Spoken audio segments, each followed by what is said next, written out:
بسم الله الرحمن الرحيم. مشاهدينا الافاضل اينما كنتم، مرحبا، اهلا وسهلا، نحييكم ونلتقي بحضراتكم مباشره من ملعب كربلاء وسط اجواء كرويه كبيره جدا ورائعه، ومجريات المباراه في الجوله الرابعه في دوري ابطال اسيا لهذا الموسم، مباراه الجوله الرابعه التي تجمع بين نادي الزوراء العراقي ونادي النصر العالمي السعودي الذي ينزل ضيفا ثقيلا فنيا، ثقيلا كرويا، خاصة بعد فوز الثقيل في مباراة الجولة الثالثة على نفس الفريق بالأربعة، فاز عليه ب4-1. النتيجة كانت ثقيلة، سمحت لنادي النصر بتحقيق أول انتصار له في هذه البطولة لهذا الموسم، ليصبح الفارق بينه وبين الزوراء نقطة واحدة. زوبهان في الريادة طبعا ب7 نقاط. مباراة فاصلة بالنسبة لنادي النصر كما هي بالنسبة لنادي الزوراء، في مباراة سيديرها الحكم العماني أحمد أبو بكر الكاف في هذه اللحظات. نادي الزوراء المحلي الذي يلعب بجلال حسن في حراسة المرمى سيكون على الجهة اليمنى من الدفاع مصطفى محمد، حسن الجويد، عباس قاسم وسمال سعيد، أحمد فاضل، صفاء هاد. نادي النصر السعودي رأي ترتيب الدوري السعودي لحد الآن، ونحن على التغطية الدفاعية هوسوي في التغطية، وكذلك عوض العيد الأمام، تغطية دفاعية من جانب نادي الزوراء. هاي الكرة الصعبة والخطيرة، محاولة المرور عبد الله أول تسديد أعتقد من عبد الله الدوسري، كادت تكون الانطلاقة هنا من قبل فهد الجميعة، كرة بعيدة والحكم المساعد يرفع الراية بعد مرور 5 دقائق لعب منذ انطلاق الخروج. هاي كرة خطيرة لصالح نادي النصر، والكرة البعيدة تماما راحت ضربة مرمى، يقول حكم المباراة نية عيد الكرة هذه من حسن الجويد التي تعرف كرة القدم كما تعرف الجماهير السعودية أيضا الكرة جيدا، ومرت سلامات. هذه الكرة ثم التغطية من هنالك عن حسين، موش متسلل، الكرة خطيرة وانطلق حسين، كرة صعبة وخطيرة، حسين وما زال ثاني والدفاع، ما زالت الخطورة مرة ثانية من هنالك، العودة للخلف والتسديدة رائعة، جلال حسن مرة ثانية ينقذ مرماه من هذه التسديدة من عبد العزيز الجبرين، ضربت في أحسر، محاولة المرور من فهد الجميع، توزيعها إلى الدفاع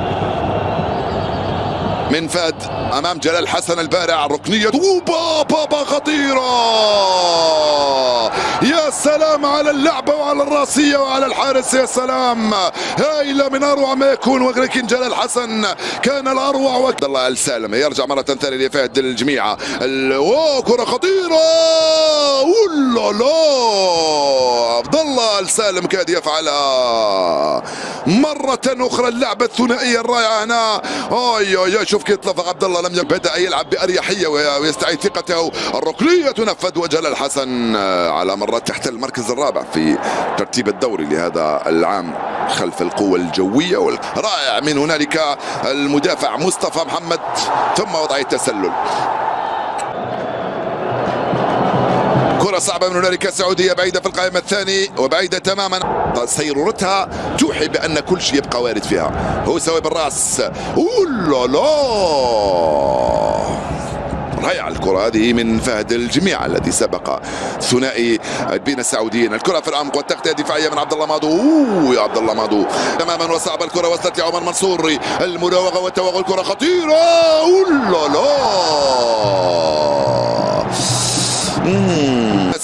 قاسم من هنالك، عباس قاسم يرسل كرة بعيدة في اتجاه مصطفى محمد، وتغطية دفاعية أخرى، كرة بعيدة تماما وصعبة وخطيرة، هنا محاولة المرور عن طريق جول، هدف أول من على عباس، الثالث له في دوري أبطال آسيا بروعة من هنالك، يباغت الحارس وليد عبد الله في أول كرة وأول فرصة لنادي الزوراء في هذا الشوط الأول، يهز الشباك من هنالك على عباس، جول امام دفاع يتفرج على كرة مرتدة حطت بين ارجل على عباس. عباس الذي يهز الشباك ويسعد هؤلاء الآلاف من عشاق الزوراء والكرة العراقية أمام منافس صعب وقوي. نعم النصر كان قريب من التسجيل، كان أفضل من حيث اللعب وأخطر، ولكن نادي الزوراء كان متوقع أنه في كل لحظة قادر يفعلها. شوف أنا التفوق بالرأس ورجعت له الكرة مباشرة وحطها ببراعة في الزاوية البعيدة. اللاعب المتميز علاء عباس هو اللي تفوق في الكرة هذه بالرأس. شوف التموقع تاعه، راح تموقع في المكان اللازم ليستقبل هذه الكرة ويحطها بسهولة في الزاوية البعيدة على يسار الحارس. جول! يا سلام يا سلام، هدف ولا اروع. لقطه كلها والمجهود اللي قام به اللاعب علاء عباس كله ممتع، لانه كان في الارتقاء وصل الكره لمهند عبد الرحيم وبعدين راح. الامر محفز كذلك بالنسبه لاي نادي عراقي. تسديده ولا دفع ولا مسك، المخالفه خارجه ولا لا بيده. كرة بعيدة في شكل ركنية منفذة كما ينبغي وصعبة خطيرة، مرت سلامات. يا فادي الجميعة كان في القائمة الثاني وحده أمام 3 لاعبين خلوا له الكرة بيهم. على عباس يوصل على الجهة اليمنى لعمر منصوري، حاول يمر هيلة منه عمر منصوري والحكم يقول تماس يا عمر. كرة ممتازة وصلت من هنالك، ترجع مرة ثانية، كرة خطيرة، التوغل يا علاء، ركنية مرة ثانية في القائمة الأولى، تغطية دفاعية، التسديدة وبابا خطيرة، يا سلام، كاد ياتي هذه يخرجها بيسراه لصالح عناصر نادي النصر. حكم المباراة يصفر في هذه اللحظات نهاية الشوط بتفوق الزوراء العراقي على النصر السعودي، هدف مقابل 0 سجله علاء عباس بروعة. أعود والتقي بكم مع بداية الشوط الثاني بعد حين بإذن الله تعالى. زميلي عبد الله العلي بعد لحظات سيكون لديك الخط وضيفيك، تفضل مشكور. شكرا جزيلا لك زميلي العزيز عبد الله العلي، والشكر موصول أيضا للضيفين العزيزين. بسم الله الرحمن الرحيم. مجددا مشاهدي الافاضل اينما كنتم، اهلا وسهلا الى ملعب. عاد النصر وفاز بالاربعه، انا لا اقول بان النصر سيعود ويفوز بالاربعه، ولو عاد وفاز بالاربعه في دفاعيه من دون خطا. نادي النصر السعودي دخل الشوط الاول بوليد عبد الله، كره خطيره، راح عوض الفرج والكره عند اللاعب حمد المنصور، يحاول يتوغل يلعبها بينيه، كره خطيره بابا رائعه، ترددت يا يحيى يا الشهري امام العملاق جلال حسن.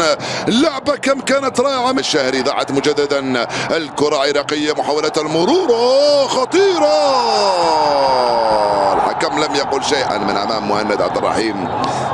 وسط ميدان نادي الزوراء، كرة بعيدة، راحت كرة صعبة البينية ثلاثية رائعة وكرة والدفاع عباس مهند ينتظر المساندة، التوزيع على عباس بعيدة يا علاء مجددا. هاي كرة صعبة تلعب من هنالك، تغطية رائعة يا حمد من حوالي 30 متر، تنفذ من حمد المنصور،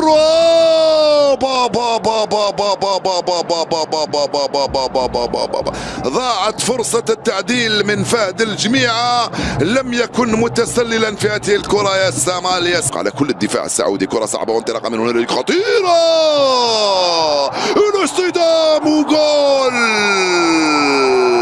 حكم المباراة اعتبر بأن الاصطدام كان عادي، وهدف التعديل من يحيى الشهري لنادي النصر في الدقيقة 11 من عمر هذه المباراة. بعد ثاني فرصة جاء هدف التعديل. هنا تأخرت يا جلال حسن في الخروج، وهنا يحيى الشهري كان ذكي وكان ماكر، ليس يحيى وإنما المهاجم عبد الله آل سالم. الاصطدام الحكم المساعد يقول بأنه مجرد اصطدام عفوي بين حارس ومهاجم، ولم يكن هناك خطأ، فسقط الاثنان وجاء الجول. شوف هنا نعم لا ليس هناك خطأ، لأنه المهاجم السعودي تقريبا راح للكرة. شوف الإعادة، شوف الوجهة نتاعو كانت الكرة، تفوق فيها، حاول يمر واصطدم مع الحارس. والله أنا لو كنت حكم لما صفرت خطأ في هذه اللعبة، لأنه احتكاك واصطدام عادي جدا. يبقى تقدير الحكام قد يكون مختلف. هنا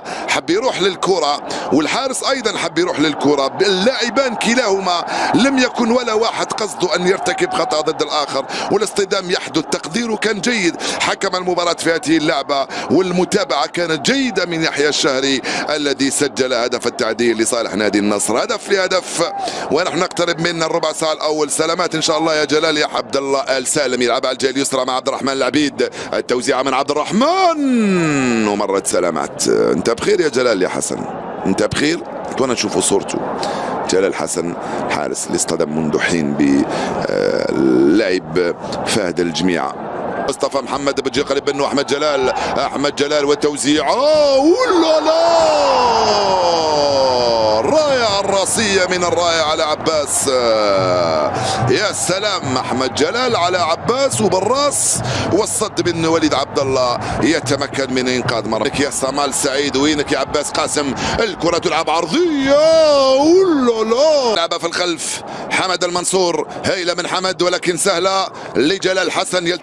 والانطلاقة الصعبة من هنالك على الجهة اليمنى عن طريق اللاعب على عباس، بعيدة الكرة هذه تماما، راحت. لا، لم تخرج هذه الكرة بل خرجت ضربة مرمى. يقول حق صالح نادي النصر خطيرة، رجعت للخلف، محاولة التسديد الثنائية بين يحيى شاري خطيرة، مرت سلامات وإلا كاد يأتي. هيلة هيلة هيلة، كرة خطيرة.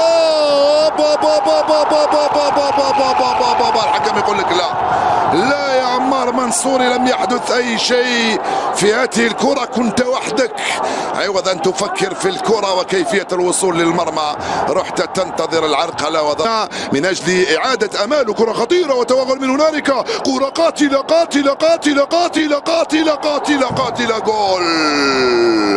كرة قاتلة قاتلة قاتلة، جول.